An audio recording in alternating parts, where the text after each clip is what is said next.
Hey everyone, Andrew here with the Army Resilience Directorate. If you've been experiencing some unhelpful emotions lately, then listen up, because I want to talk to you about thinking patterns today. Thinking patterns are our learned responses and habits for processing and interpreting situations, events, and experiences.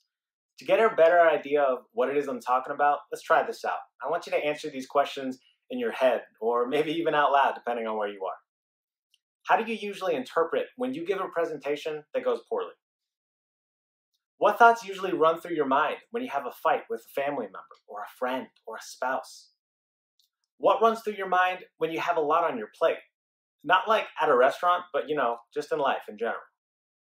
Maybe you answer that you tend to get down on yourself if a presentation goes poorly, or that you tend to blame the other person that you're fighting with. Or maybe when you have a lot going on, you start to imagine bad things happening, mistakes being made, and your health taking a hit. Or you just think, wow, how can I get away from this? Now, we all have patterns in how we generally think about given situations. Sometimes those patterns are really productive. Maybe you've got a lot going on at work and you think, that's great. What an opportunity for me to show what I've got. Maybe you had a setback in that goal that you're striving toward. You might think, that's a bummer, but let's figure out what I can learn from it to get better. But other times, those patterns that we have are counterproductive. They're not helpful. Get a below average review at work?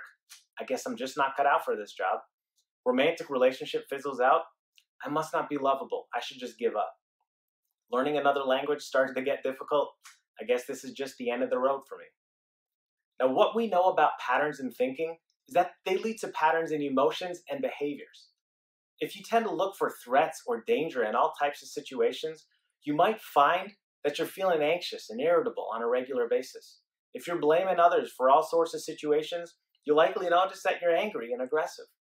Now, what I find so interesting about thinking patterns is that they don't occur in a vacuum. My patterns are influenced by the patterns of those around me, my coworkers, my family, my friends. And at the same time, I can have an influence on the thinking patterns that others have, the people who are around me. This applies to your friends and coworkers, yeah, but also your kids if you're a parent, or the people that you lead. So I can either be having a positive impact on others, or I can be having a detrimental impact on them. So what kind of impact are you making? So how can we use this information? Well, we all have a shared experience going on right now with the stay-at-home measures in place and the huge shakeup to our personal routines and livelihoods. Now, since we know that our thoughts influence our emotions and our behaviors, I like to work backwards to get more awareness of what's going on up here. First, we can identify what are some of the emotions that you've been experiencing a lot of lately. Maybe that's more anxiety, fear, or panic than normal. Or maybe you're feeling frustrated and angry or resentful. Or maybe you're feeling sad, disappointed, and hopeless. On the flip side, you might be feeling gratitude for the things that you have or the things that you're missing from before. Or hope for the future that things are going to work out. Or more love and affection for those around you.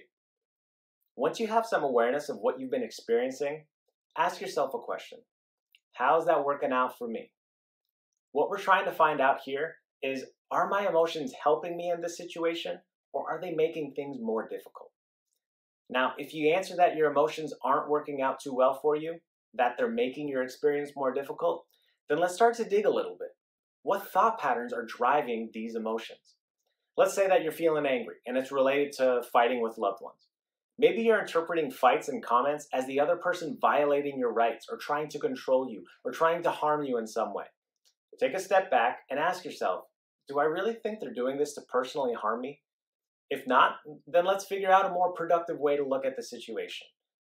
Or if every time there's a change to your plans, you start to feel very anxious or nervous or worried, it might give you some insight that you tend to interpret changes as a bad thing, as a threat to your well-being.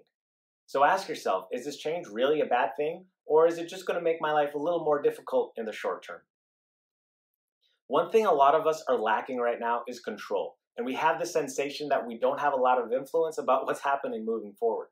But one thing we're always in control of is how we think, which means we have influence over our emotions and how we act. So take some time today and over the next few weeks to gain some awareness of your patterns. If those patterns are working out for you, then you go, Glen Coco, keep it up.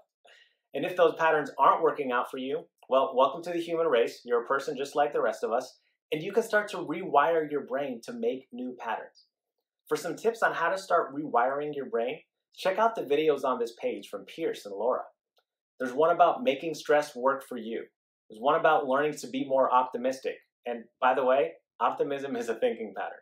And there's even a video about stopping catastrophic thinking. So thanks for watching today, and be on the lookout for more videos from the Army Resilience Directorate by following us at Army Resilience on both Facebook and Twitter. Adios.